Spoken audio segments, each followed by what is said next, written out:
Bonjour à toutes et à tous. Petite vidéo dans la nature. Je suis près d'Argelès. Vous voyez, Argelès-sur-Mer. J'espère que le son sera bon. Normalement, vous devriez entendre les feuilles craquer sous mes pieds. Bon, petite vidéo pour vous parler d'une série exceptionnelle. Je vais m'arrêter quelques instants. Une série exceptionnelle, Mayor of Kingstown. Mayor of Kingstown, qui est une des séries de Taylor Sheridan. Après Yellowstone et les deux spin-offs 1883, 1923 et la série actuelle Tulsa King, toutes des séries de Taylor Sheridan. Entre-temps, il nous a livré Mayor of Kingstown, qui est, j'ai l'impression, la moins connue de toutes ces séries. Bon, Taylor Sheridan, vous savez, c'est un réalisateur, scénariste, acteur que j'aime énormément, surtout en tant que scénariste. Pour moi, il est exceptionnel. C'est un des meilleurs scénaristes américains de ces 10 dernières années. On l'a vu énormément de fois signer des bijoux au cinéma, que ce soit les deux Sicario, Comancheria, Wind River, Ceux qui veulent ma mort avec Angelina Jolie récemment. C'est un scénariste brillant qui a appris des meilleurs, notamment de Kurt Sutter, puisque en tant qu'acteur, Taylor Sheridan avait joué dans les 3 premières saisons de Sons of Anarchy, ma série préférée. Et on sent, à travers ses différentes productions, qu'il a été fortement influencé par cette série Sons of Anarchy, parce qu'il y a énormément de thématiques, même dans Yellowstone et même dans Mayor of Kingstown, surtout dans Mayor of Kingstown, il y a énormément de thématiques et une ambiance que l'on retrouve dans Sons of Anarchy. Les bikers mis à part, parce que Sons of Anarchy, c'est pas que une série de bikers, c'est aussi des guerres de gangs, c'est aussi de la corruption policière, c'est aussi des combines entre gardiens et prisonniers, et c'est tout ce que l'on va retrouver dans cette série. Alors, ici, on va suivre la famille McCluskey, le grand frère, Mitch, joué par Kyle Chandler, excellent Kyle Chandler. L'intermédiaire, on va dire, c'est pas le, je crois que c'est le Benjamin, ou c'est pas le cadet, joué donc Mike McCluskey, joué par Jeremy Renner, qui est le rôle principal de la série, et le plus jeune des frères, je sais plus comment il s'appelle, le plus jeune des frères, joué par Taylor Dudley, et leur mère, Myriam, jouée par Diane West. Alors, ainsi que d'autres acteurs-actrices dont je vais vous parler. Alors ici, nous y suivons cette famille qui sont des négociateurs. Ils sont considérés comme les maires de la ville parce qu'ils ont une influence énorme sur tout le monde. Ils ont tout le monde dans leur poche, entre guillemets, la police, la prison, tout le monde. En fait, ils sont l'intermédiaire entre la police et les prisonniers, parce que dans cette ville de Kingstown, il y a énormément d'établissements pénitentiaires pour hommes, pour femmes, de prisonniers dangereux. Il y a aussi des gangs qui se font la guerre. On a les suprémacistes blancs ariens, du style Aryan Brotherhood, la fraternité aryenne, donc les néo-nazis. On a les gangs afro-américains. On a tout un tas de gangs. Et on a la police au milieu qui doit essayer de ménager la chèvre et le chou. Et donc les frères McCluskey, eux, ils sont quelque part les maires de la ville, parce que c'est eux qui ont le plus d'influence sur la ville, et ils connaissent tout le monde, ils ont la ville dans leur poche, et ils font un petit peu le tampon entre les différentes administrations pénitentiaires, policières, mais aussi ils connaissent tous les chefs de gang, et donc ils négocient un petit peu. Alors ils trempent forcément dans des choses louches et parfois illégales, parfois de la corruption, souvent de la corruption, mais ils ne le font pas pour l'argent, ils le font parce qu'ils veulent aider la ville à se maintenir dans un état, on va dire, de statu quo pacifique. Et ça va être tout l'enjeu de cette saison, lorsque, dans le premier épisode, et c'est pas du spoil parce que c'est le synopsis officiel, Mitch, le grand frère, donc Kyle Chandler, va être tué, et ça va être son petit frère Mike, joué par Jeremy Renner, qui va prendre la relève, lui qui rêve de partir de cette ville et de vivre dans la nature. Et ça va être compliqué parce qu'il y a des obligations, et si lui, il n'est pas l'intermédiaire entre toutes ces communautés et tous ces gangs, ça peut être très très vite la guerre, et c'est ce que l'on va voir.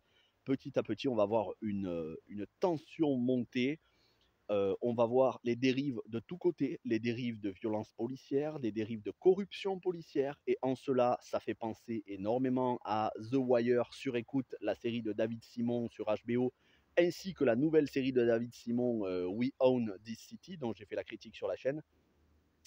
Ça fait penser énormément à ces deux séries, mais aussi bien sûr à Sons of Anarchy, puisque dans Sons of Anarchy, comme je vous disais, c'est les guerres de gangs, c'est la corruption. C'est une série, avec certaines scènes choquantes. Vous allez avoir de la violence, mais c'est à aucun moment de la violence gratuite. Ça sert toujours le scénario et c'est pas non plus, abusif, voilà. On se répand pas non plus dans un bain de sang, mais oui, vous allez avoir des scènes choquantes de meurtre. Vous allez avoir aussi une intrigue en prison avec, un jeune gardien pénitentiaire qui s'est laissé un petit peu avoir à vouloir aider un prisonnier et qui, au final, se retrouve dans une situation compromettante. Ce jeune gardien, il est joué par, Mandela Van Peebles, le fils de Mario Van Peebles, pour ceux qui connaissent. Et il va y avoir aussi tous les gardiens qui vont se serrer les coudes et qui vont, commencer à serrer la vis pour les prisonniers qui ont un peu trop de droits dans cette prison, qui se croient un petit peu trop chez eux et au final, qui continuent leur business et on va avoir la police qui ferme les yeux sur les trafics de drogue, mais à un moment donné, et c'est là où vont commencer les hostilités, à un moment donné, il va y avoir un événement, je ne vous le spoile pas, qui va faire que la police va demander non seulement aux prisonniers mais aussi à tous leurs hommes de main qui sont en dehors, donc tous les chefs de gang et tous les hommes, ils vont leur demander de fermer les yeux et de tous s'entendre avec la police pour fermer les yeux sur quelque chose, sur un acte grave. J'en dirai pas plus pour pas vous spoiler. Et Mike, donc Jérémy Renner, va les mettre en garde en leur disant vous êtes en train de pactiser avec le diable parce que si vous faites ça, à partir de là, les prisonniers vont penser que vous leur êtes redevables. Et la police, ne voulant pas se sentir redevable, ils vont commencer à serrer les vis et ne pas donner aux prisonniers ce qu'ils leur ont promis. Et à partir de là, ça va être la guerre ouverte, la guerre des gangs, à l'intérieur de la prison, à l'extérieur de la prison, prison pour hommes, prison pour femmes, à l'intérieur de la police, il va y avoir des enquêtes, des contre-enquêtes. C'est fascinant. Et en même temps, on a nos personnages principaux, notamment donc Jeremy Renner et son frère, son petit frère qui est toujours vivant, qui eux vont être victimes, enfin, vont être les pigeons d'un chantage fait par un prisonnier de la mafia russe, joué par Aidan Gillen, donc Peter Baelish dans Game of Thrones, pour ceux qui connaissent, mais il jouait bien évidemment dans The Wire sur écoute et dans énormément de séries, qui lui est un mec extrêmement dangereux qui va envoyer des prostituées pour essayer de corrompre Jeremy Renner, qui ne va pas se laisser avoir.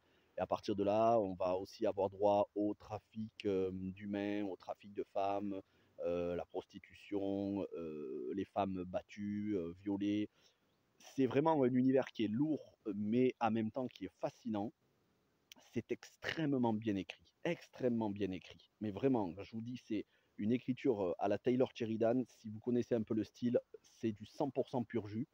Et comme je vous dis, ça fait penser à Sons of Anarchy parce qu'on sent qu'il a on sent qu'il a appris de la plume de Kurt Sutter, le créateur des Sons of Anarchy, The Shield et d'autres séries, hein, Mayans MC notamment.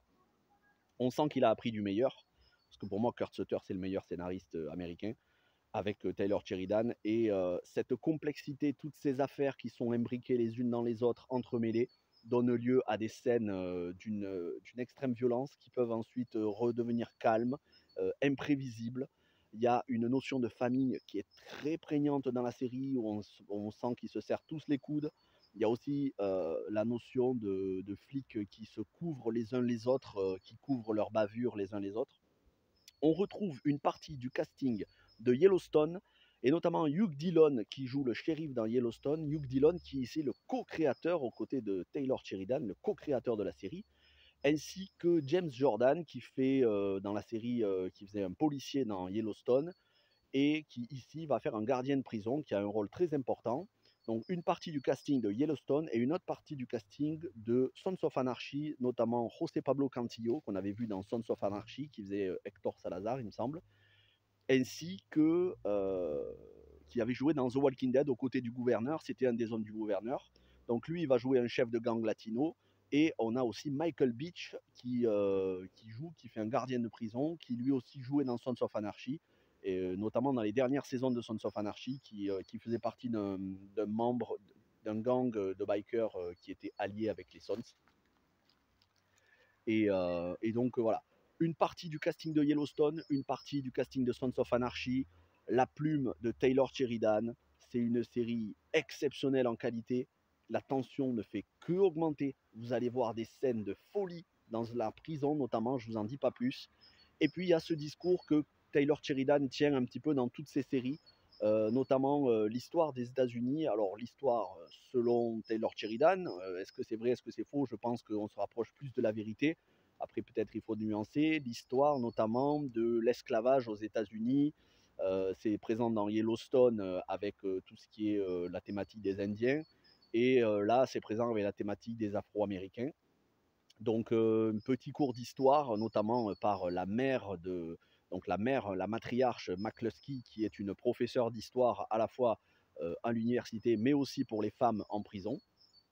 Femmes qui sont tout aussi violentes que les hommes, notamment dans les derniers épisodes, il y a des scènes qui sont sacrément en tension.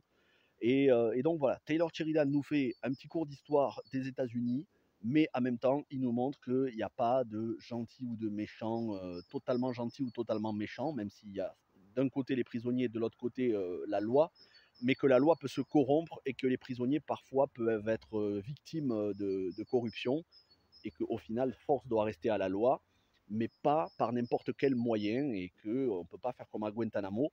Donc c'est une série exceptionnelle en qualité. Je crois qu'elle est dispo sur Paramount+. Si vous ne l'avez pas vue, regardez-la.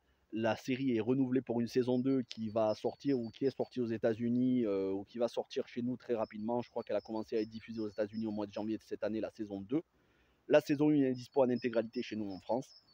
Regardez cette série et enchaînez avec Tulsa King, hein, 2 séries de Taylor Sheridan. Et si vous voulez prolonger le plaisir, bien évidemment, tout le Yellowstone Universe avec Yellowstone 1883 et 1924. Mais ça, ce sera pour une autre vidéo parce que oui, je vais vous parler de Yellowstone sur la chaîne, je vais vous parler de Tulsa King. Et je vous le dis donc en avant-première ici dans cette vidéo, il y aura un live, voire peut-être 2 lives, au moins un live sur la filmographie de Taylor Sheridan. Alors, est-ce que je ferai un live uniquement pour les films et ensuite un deuxième pour les séries, ou bien un seul live avec les deux mélangés? Je pense d'abord vous faire un live sur Taylor Sheridan, le scénariste, réalisateur. Pas forcément l'acteur, mais surtout le scénariste. Donc pas seulement les films qu'il a écrits, pas seulement les films qu'il a réalisés, mais surtout les films qu'il a écrits. Et puis voilà, je ferai ça avec des collègues youtubeurs qui connaissent un petit peu la filmo du bonhomme, parce que moi c'est quelqu'un que je suis au niveau de voilà, au niveau de sa filmographie, je regarde chacune de ses œuvres et c'est des pépites à chaque fois, mais vraiment quand on voit l'écriture, on se dit qu'il y a certaines séries, hein, oui, je pense à The Last of Us, on se dit qu'il y a certaines séries qui devraient apprendre, hein, qui devraient apprendre à écrire des personnages profonds, poignants. Et là, je vous ai parlé à peine de un tiers de la série. Je ne parle même pas de tous les acteurs et les actrices, notamment Emma Laird, qui est pour moi la révélation de cette série. Elle joue le rôle d'une prostituée qui est là pour faire chanter Jeremy Renner. Exceptionnel, l'acting est fou. Vous allez voir des choses. Attention, c'est pas pour les gosses, parce que quand je vous dis vous allez voir des choses qui sont hard, c'est vraiment pas pour les gosses. Après, il n'y a pas de scène de sexe trop hard, mais niveau violence, éloignez les enfants parce que même voilà, au niveau drogue, viol, ce genre de choses, c'est pas une série pour les enfants. Voilà ce que je pouvais vous dire sur Mayor of Kingstown. C'était un régal d'en parler. J'espère que ça vous a plu. Et moi, je vais continuer à me balader avec les petits oiseaux qui chantent. Et je vais vous faire une autre vidéo sur une comédie française. Vous voyez, je vais passer du coq à l'âne. Portez-vous bien, passez une bonne semaine et ciao tout le monde. Et bien sûr, si vous avez apprécié la vidéo, le petit pouce bleu, hein, le petit pouce bleu, l'abonnement. Et puis voilà, si vraiment vous appréciez la chaîne, vous pouvez devenir membre soutien. Mais ça, j'en ai parlé, j'ai fait des vidéos. Voilà, merci à tous, portez-vous bien et ciao tout le monde.